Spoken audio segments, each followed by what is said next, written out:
A community in shock. It's sickening. A father in pain demanding action. I've got to do something. In Sault Ste. Marie, Ontario, 4 people shot and killed, including 3 children. I'm angry because these deaths just keep on happening. What needs to happen to prevent intimate partner violence? If it's a matter of putting a label of epidemic on it, then so be it. The CBC's Katie Nicholson joins us again from the vigil in Sault Ste. Marie. And Katie, tell us what you've been hearing from people there. You know, this really was important for people to come out tonight. The weather was absolutely miserable, cold, rainy, windy, and yet people stood there for 2 hours just to show support to one another, to the families who were here, the families of the victims. And you know, you have to understand, this is the actual first time that they have had to come together as a community since all of these events unfolded on Monday night.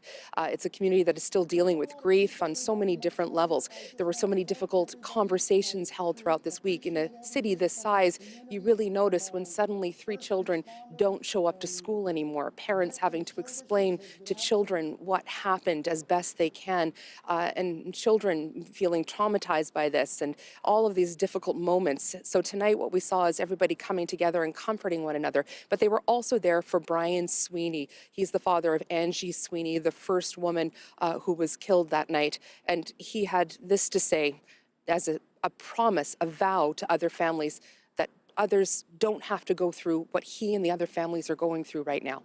I've got to do something so that no other family in this country will suffer the way that my family and my extended family, my girls that I call all my daughter's girlfriends are all my girls because they're special people, and my daughter helped make them special people. And they are going to be part with me to get a movement going here to stop all this terrible nonsense and violence. And I'm not just going to start here. I am going to ask our Mr. Ford if he could find some time a day, because I would have a conversation with him and have a few suggestions. Brian Sweeney also took this opportunity to talk about his daughter, how kind, how generous she was, how she helped out everybody in the family, driving her uncle to medical appointments, and just how deeply her loss is being felt within the family fabric right now. And Katie, I know one of the things you're hearing is calls for change. That's right. I mean, this is coming hot off of the inquest in Renfrew County, 86 recommendations, many of them not enacted by the province. And so people here, advocates for women's shelters, and now these families touched by this incident are calling for change, but so too are city councillors. Angela Caputo on Monday night is going to introduce a motion to declare intimate partner violence an epidemic in this city. Here's Angela Caputo. It's interesting because the Ontario government under Doug Ford has refused to call it an epidemic, citing that epidemic refers to disease. Yet the World Health Organization is saying violence against women, particularly intimate partner violence and sexual abuse, is a major health issue, and it's a violation of women's rights. So Caputo does expect that this motion will pass unanimously on Monday night. It's not really going to do anything immediately, but she hopes that it really puts a focus on intimate partner violence in this community and starts to unlock funding from other sources so they can really address the roots of the problem here. A difficult but important story. Katie, thank you very much. And earlier this week, Katie asked Sault Ste. Marie's police chief what he thinks needs to be done about intimate partner violence. And here is some of Hugh Stevenson's response. I'm a firm supporter that something has to be done to raise the awareness of the issue. And if it's a matter of putting a label of epidemic on it, then so be it. What it does is it draws attention to the issue that it's not simply a private family matter, it's a societal matter. And to get it treated that way at a higher level of thinking, then maybe we do need to call it something a little more serious than what we refer it to as. It starts in the schools, it starts in the churches, it starts in our social clubs, and we engender respect. And then when we see sickness, we can deal with it. But if we avoid it, this will continue. Pamela Cross is a lawyer and a member of Ontario's Domestic Violence Death Review Committee. And I'm curious about what went through your mind when you first heard that news from Sault Ste. Marie. I had three different reactions really all at once, Ian. I, of course, felt a great deal of sorrow that more lives had been lost to an act of intimate partner violence. But I also felt frustrated, and I also felt angry because it's almost the end of 2023. We know what we need to do to prevent these deaths from happening, and yet they continue to happen. We know so little, so few details from Sault Ste. Marie. Is there anything you've heard to this point that makes you think, okay, here's something that should have been done differently up there? It's really too early to start to do that kind of analysis. I think one thing I'll say on the positive side is that I was really pleased that very early on the chief of police identified this as an intimate partner violence event. Very often the police will say things like, there's no danger to the public. And those of us who do this work know that means, oh, this was probably an intimate partner violence incident of one kind or another. But the police in Sault Ste. Marie identified it for what it was right away. A couple of days later, we heard that there had been a call to the police, perhaps 1 or 2 days before the shootings. But even that, it's impossible to interpret what that call was about. Was it one in which someone was asking for help? Were they looking for information? We just don't know. It's too early to analyze the details of this particular case. As you know, we have a limited amount of time here for this interview, but I wonder if you can give me, and you can decide, is it 1 or 2 or 3 examples of things that can be done, whether it's in Ontario or other parts of the country as well, to prevent or at least reduce the number of these murders in the future? One thing that we need to do everywhere in this country is to understand that addressing this issue takes an all-of-society approach. Lots of systems need reforms, always. Lots of systems need more money, but we all have a role to play in this. And so we need to be paying attention to the people around us, the people we care about, the people we work with, so that we're noticing whether something isn't right. And then we need to be ready to ask that person, are you okay? What can I do to help? That's not going to solve the problem, but if we just turn our backs on these situations because we feel too awkward about getting involved, there will continue to be these kinds of deaths, and importantly, thousands and thousands of more situations that don't result in death, but in which a woman usually is being victimized by her partner. And you come to this with a lot of study, right? You know a lot about this, and so let me ask you, those small interventions, if I can call them small interventions, on a personal level. I understand theoretically that's a good idea, but will they actually save lives? They will save lives. Women who are in relationships where their partner is abusing them often feel very isolated. They think, oh, this is just about me. Nobody else is going to believe me. As soon as they know that there's somebody there who believes them, they're able to reach out for help. That help might mean leaving the relationship, going into a shelter. It might mean getting counseling and trying to make the relationship work. But until that person feels like they have somebody who will believe them and who they can trust, they are so isolated that it increases their risk significantly. Little time left, but let me just say, so often in these cases, we don't hear a lot about it. We don't even know what the nature of the crime is. How important is it for us, while still being sensitive to privacy, to know kind of what's happened in these cases and see what lessons we can learn from them? I think it's important for the public to know generally what happened. This is an act of intimate partner violence. Here's who harmed whom. Here's who the victims are, and here's how they're related to one another. We don't need to know the intimate details of exactly what went on. That's information that family members or close friends might feel that they need to have, but the rest of us don't need to know that. We need to know enough so that we can say, aha, this is one of these kinds of situations, and here are the things we need to do to stop that from happening again. And we need to have people like you helping us understand how to prevent this in the future. Pamela Cross, thank you very much. Thank you, Ian. Pamela Cross is a lawyer and a member of Ontario's Domestic Violence Death Review Committee. Coming up, in New Brunswick, a little community built on big ideas. Knowing with this place it's only 30% of your income, that gives you a lot more room to, breathe. How a wealthy business person is taking on the homeless crisis one home at a time. Next.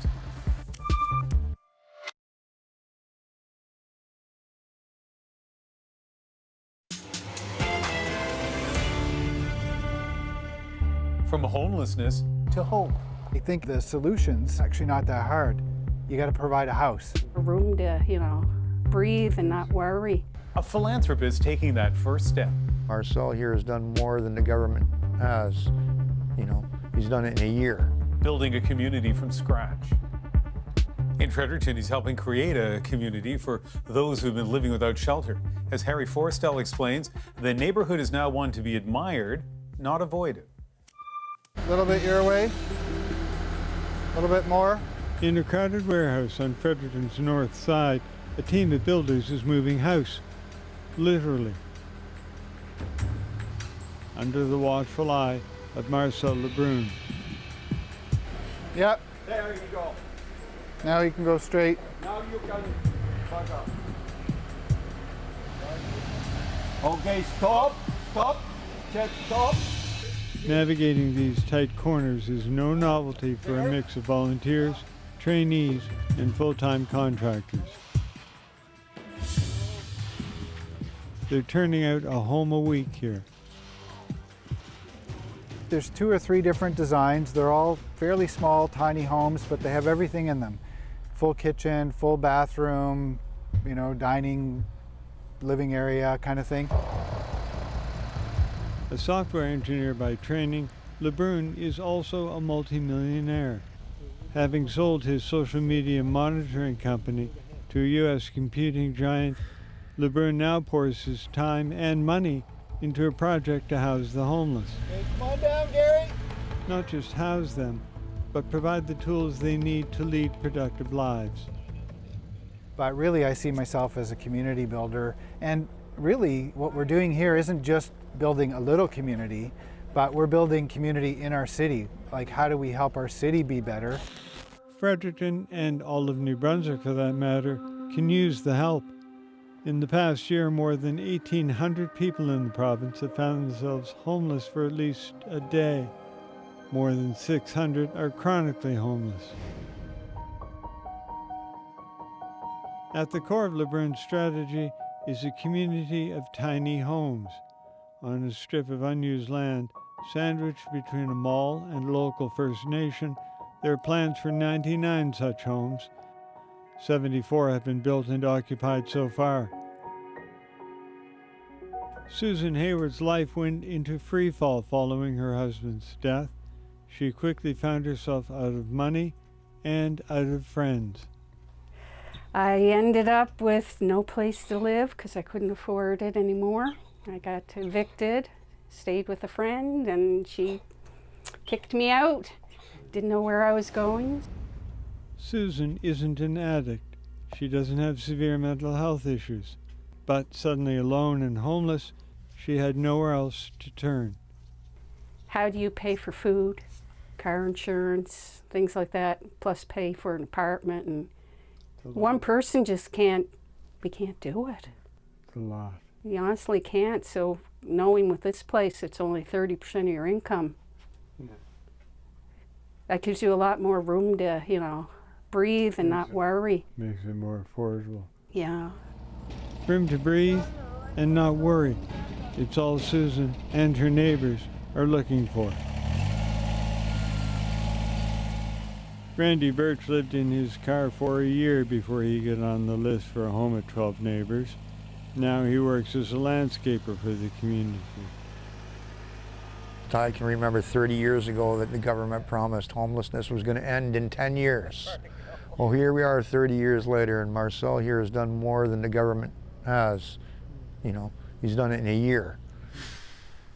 The fact is, the number of homes on this site represent just a drop in the bucket compared to what's really needed. Marcel Lebrun plans 99 homes here, but admits he could easily fill 200.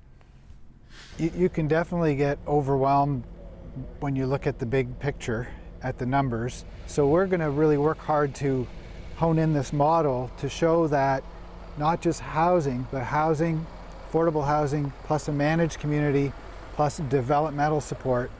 Poverty is super complex, but I think actually the solutions get a little simple once you start looking at it and realizing that it's actually not that hard.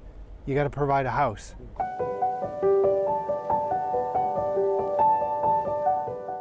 This concept isn't without its concerns.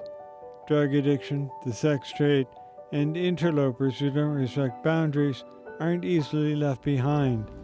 The community employs state-of-the-art security, and it limits access to protect residents from the worst of life on the streets.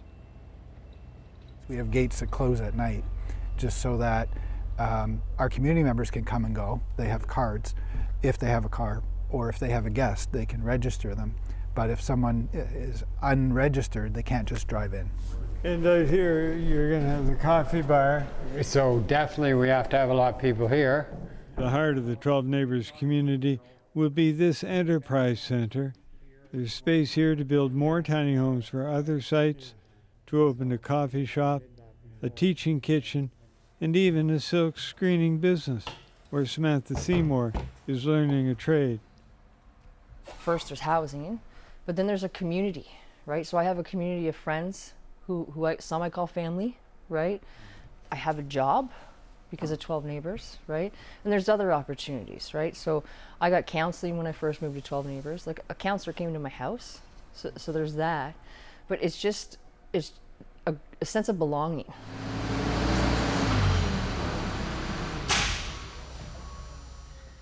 LeBrun is putting his money where his mouth is. He and his wife have already shelled out $4 million of their own money on the project. Combined with provincial and federal contributions, that's $12 million in all. The goal? To make this a self-sustaining community others in Fredericton will want to visit. We don't want this to be isolated. People feel like, oh, there's something goes on there, but I don't go there. We want people coming here and experiencing this community and it being connecting to the greater Fredericton community. And a footnote from one of our writers, Samantha Seymour moved in to 12 Neighbors a year ago this month. She got a pumpkin as a housewarming gift, thought she was taking a chance leaving it on the porch, thinking maybe somebody would steal it, but didn't happen. Coming up, can you ever have too much Celine Dion? People have had enough and they want some sleep. It's really annoying. Why one city in New Zealand is pleading for the queen of power ballads to please stop. That's next in our moment.